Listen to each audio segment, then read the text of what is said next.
Welcome to Viji's kitchen. இன்றைக்கி துவரைக்காயில் ஒரு வறுவல் செய்யலாம் வாங்க. அதுக்கு தேவையான பொருள் ஒரு வெங்காயம், ஒரு தக்காளி, தேவையான அளவு துவரைக்காயை உரித்து வச்சுக்கணும். குக்கர்லேயே செஞ்சிடலாம் ஃப்ரெண்ட்ஸ். இது சீக்கிரம் சட்டுன்னு ஆயிரும். இது குக்கரில் எண்ணெயை ஊற்றி ஒரு டீஸ்பூன் சோம்பு போடுங்க. அது வெடித்ததும் ஒரு டீஸ்பூன் உளுத்தம்பருப்பு, அதுவும் வெடித்ததும் கொஞ்சம் வெங்காயம் சேர்த்து நல்லா வதக்கிக்கணும். அதோட இஞ்சி பூண்டு விழுதையும் சேர்த்துக்கணும். அது நல்லா வதங்கினவுடனே ஒரு தக்காளி, அதையும் நல்லா வதக்கிக்கோங்க.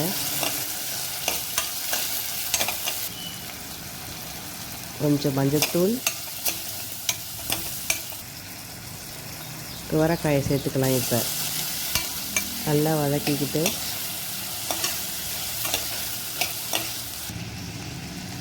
தேவையான அளவு உப்பு, குழம்பு மிளகாய்த்தூள் 2 டீஸ்பூன். இது காரம் அவ்வளோவா இருக்காது ஃப்ரெண்ட்ஸ். இது குழந்தைங்களும் சாப்பிட்லாம், ரொம்ப டேஸ்ட்டாக இருக்கும். கொஞ்சம் தண்ணி ஊற்றி, தேவையான அளவு தண்ணி ஊற்றிக்கணும். அப்போ தான் கிரேவி பதத்துக்கு கெட்டியாக கொஞ்சம் வரும். குக்கர் விசில் 2 விசில் வச்சா போதும் ஃப்ரெண்ட்ஸ். இது மூடி வச்சுட்டு வெந்தவொடனே பார்க்கலாம். இப்போ திறந்துட்டேன் குக்கரை.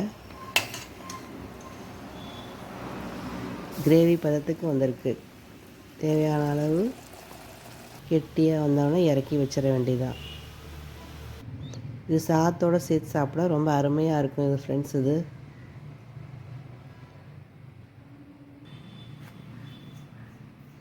அப்பளம், வடம்